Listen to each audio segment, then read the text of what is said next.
Hello, friends. Welcome to episode 70 of Never Mind the Bullens. I'm Mike Peters. This is your bite-sized Everton podcast and vodcast. Let's dive straight in, shall we? Because there's only one topic to get our teeth into this week, and it's a whopper. The Watford game on Saturday, and I'm glad I've waited till Monday to do this for the dust to settle, and to have some time to kind of reflect on what happened on Saturday afternoon, and particularly, between about 4:30 and 5:10 on Saturday afternoon, more specifically.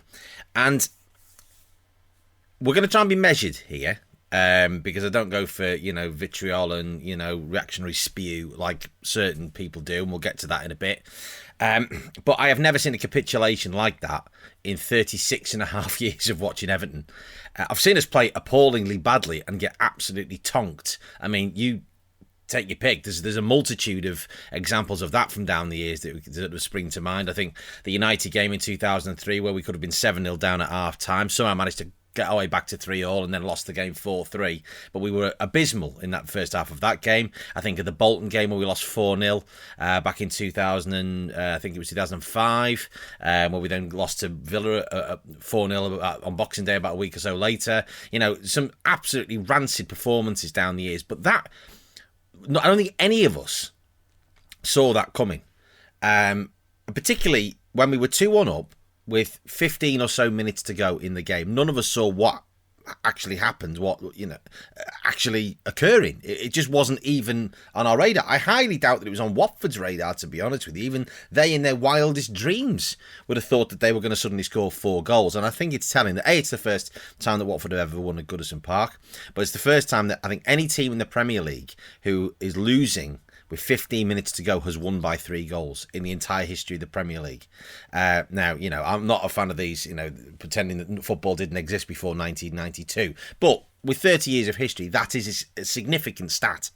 Because the thing was, we started the game fairly well. We started with a bit more energy and a bit more zip compared to how we started the West Ham game. And we were looking good. We had some decent chances. Obviously, Tom Davies gets his goal early on. Anthony Gordon has a great chance, which I'd actually forgotten about in the whole bewildering muddle of what occurred later on in the game. But when I finally got around to watching the highlights again this morning, I was sort of, I'd forgotten about that chance, which is a good, really, really presentable opportunity. 8 yards out, centre of the goal, largely unmarked, not really being overly challenged. Should have got, at the very least, got it on target, but obviously, in the air is not his strength. But he showed his strengths on Saturday, Anthony Gordon. Yeah, we conceded a poor equaliser. We got ourselves back in front after Richarlison has come on for Anthony Gordon, which I found, as did most of us at Goodison, absolutely baffling. He'd started the game quite brightly. He drifted out of it a bit, and then he got better as the first half was sort of wore on, and particularly at the second half, he was our real outlet. He was the one that was really threatening, running at the Watford defence. And I'm just thinking, why? Obviously, it was predetermined that Richarlison was probably going to come on. We get half an hour out of him. I think we all knew that. I'd said that in the pub before the game. We kind of knew that was happening. But why did he have to be the one that was sacrificed?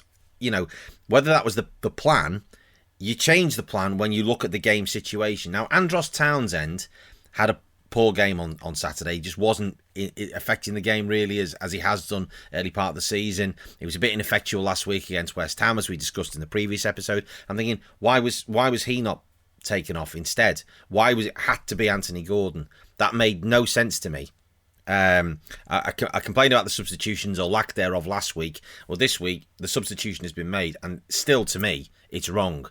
And the lack of substitutions that came after that, when obviously Tom Davies and Alan were being overrun, why Jean-Philippe Gbamin didn't come on and give us 15 minutes of energy, just to put more energy into the midfield. It's as simple as that. I just found absolutely bizarre. Now, and obviously the defending was absolutely appalling.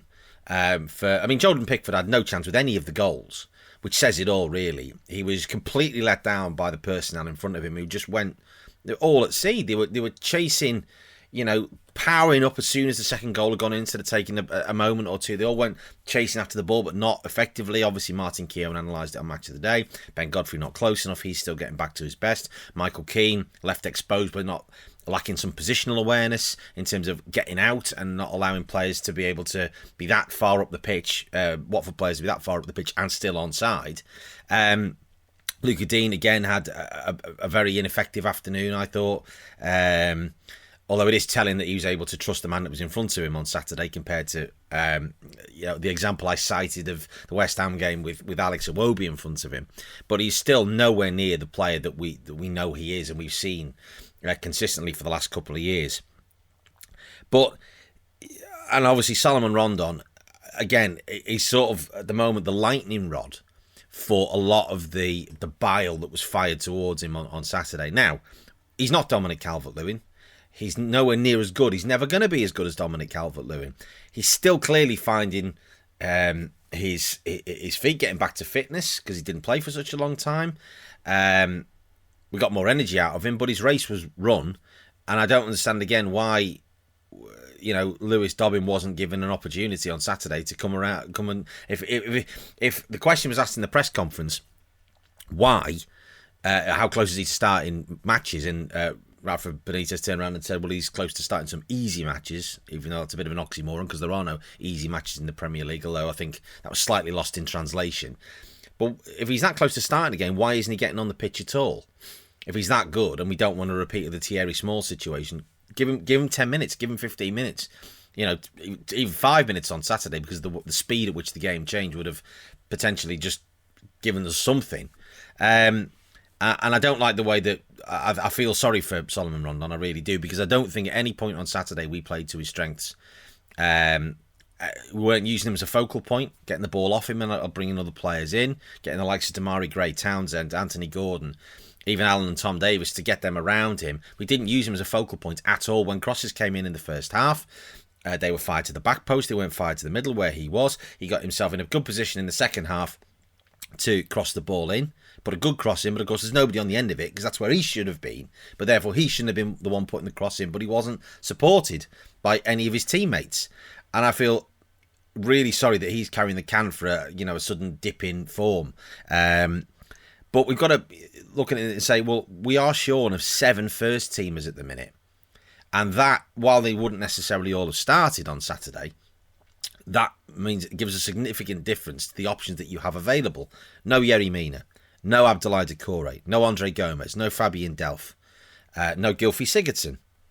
We dare not speak his name at the moment, but no Dominic Calvert-Lewin. Those players would make a significant difference to that team. I mentioned Jean-Philippe Gbamin again, Mason Holgate, another one that could have come on. He's played in midfield before. Why wasn't he brought on? So I have to question the substitutions, or lack thereof, when the game was being changed. I also have to question, because the walkouts for me were really disturbing. That was the most alarming bit of the day, really. When we went 3-2 down, obviously, a lot of people suddenly turned and headed for the exits with 10, 12 minutes to go. Now, you can argue that they were vindicated given the final result. However, it was a case of when the going got tough, some people got going, and I've got no time for that at all. You stay, you get behind your team. I have never left a game early at Goodison by choice in 36 and a half years. Never, ever, and never, ever will I. You stay till a bitter end. And, it felt like that as soon as the third one went in, that was it, the die was cast. Now, all right, it will be, but it might not have been had, it's a bit of a sliding doors thing. I mentioned the Anthony Gordon chance. We go 2-0 up in the first half. That completely changes the complexion of the game. If we stay and get behind the team, then the potential we could have got a point out of that. You never know, and we'll never know, will we? But some of the reaction on social media that's come since, in the 36-40 odd hours since, has been absolutely extraordinary. No, it's not a case of just throwing out the baby with the bathwater. It's throwing out the bath as well, taking that down the tip and bulldozing the bathroom. It's been so over the top. I mean, the whole hashtag Rafa out thing was obviously a bit of trolling from the Newcastle fans because they want him back. But there I have seen a number of people saying that was the most disgraceful performance they've ever seen, blah, from Everton, blah, blah, blah, blah, blah. Rafa's got to go. You can't sack a manager after 9 games. I'm sorry. When up to 2 weeks ago, we were doing absolutely, before the international break, we were doing absolutely fine, performed really well at Old Trafford, was sitting pretty. We've had 2 disappointing results. Last week, we could have ended up scraping a point.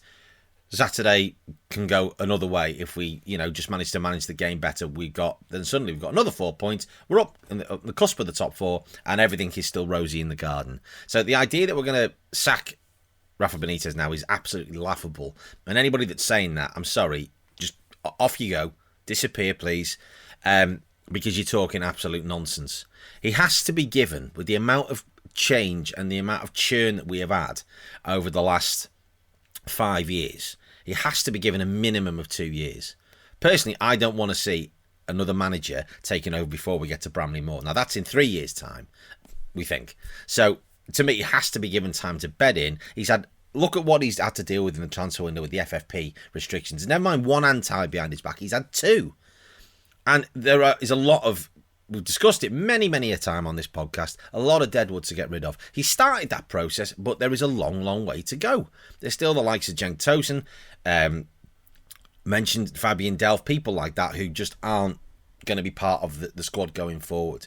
So those players still need to be got rid of, and other players, fresh players, need to be brought in to try and improve the squad that we have. More strength in depth. Like I said, with those 7 first teamers that are out, the amount of options that gives us then on the bench, it makes a completely different sort of feel, and makes us less panicked as fans, because we're thinking, we're looking at the bench going, there's nobody there for us to bring on. Who's going to change the game? Alex Iwobi comes on. Well, that says everything, doesn't it, really? I mean, it was, so I have some wag said that it was 2-1 to us when he came on, and we lost 5-2 in the 15 minutes that he was on the pitch. Slightly cheerish, because I don't actually think he had anything to do with any of it, but still, a bit of black humour, I think, under the in the circumstances, when it was gallows humour. But we have to just take stock and say, right, we've had a couple of bad results. We're still 8th as the table stands.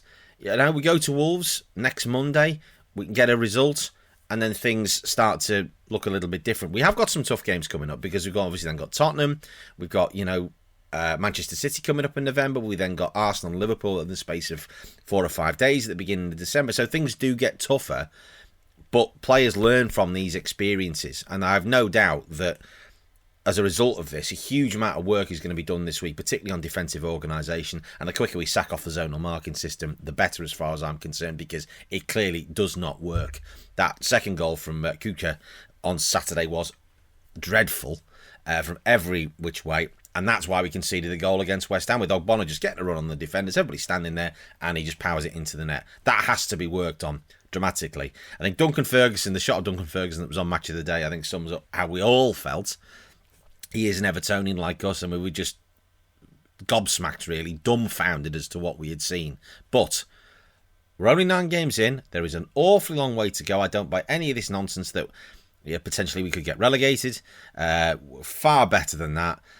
We just need to get the right additions in. We need to get some players back fit and firing. That will happen. I have faith that the coaching will get better. And if you look at Rafa Benitez's face, even he couldn't understand what had happened on Saturday. So let's stick with it. Let's not panic. Let's just crack on. And the good thing is, from our point of view, is that because of the events at Old Trafford on Sunday, we shall avoid most of the scrutiny from the national press this week. That's going to go squarely on the shoulders of Ole Gunnar Solskjaer. So any improvements that we made, that we need to be making, obviously there are significant ones that need to be made, can be made without the glare of cameras being, at Finch Farm and barrages of people asking questions and all the rest of it, because they'll all be up the road at Carrington trying to find out what on earth is going on and trying to, enforce a managerial change potentially at Old Trafford. So that's a positive for us. We have to take what we can out of that and just think it's just a bizarre day, a day that we, in a weird way, in the same way that, certain Liverpool supporters that were at Old Trafford yesterday would say, I was there. We can say we were there. More's the pity for the game on Saturday. On to next week against Wolves. If you want to get in touch, disagree with anything I've said, cast your opinion, get stuff off your chest, feel free at NMTBpod on Twitter, nmtbpod@gmail.com. This has been a top content production, and until the next time, Come on, you Blues.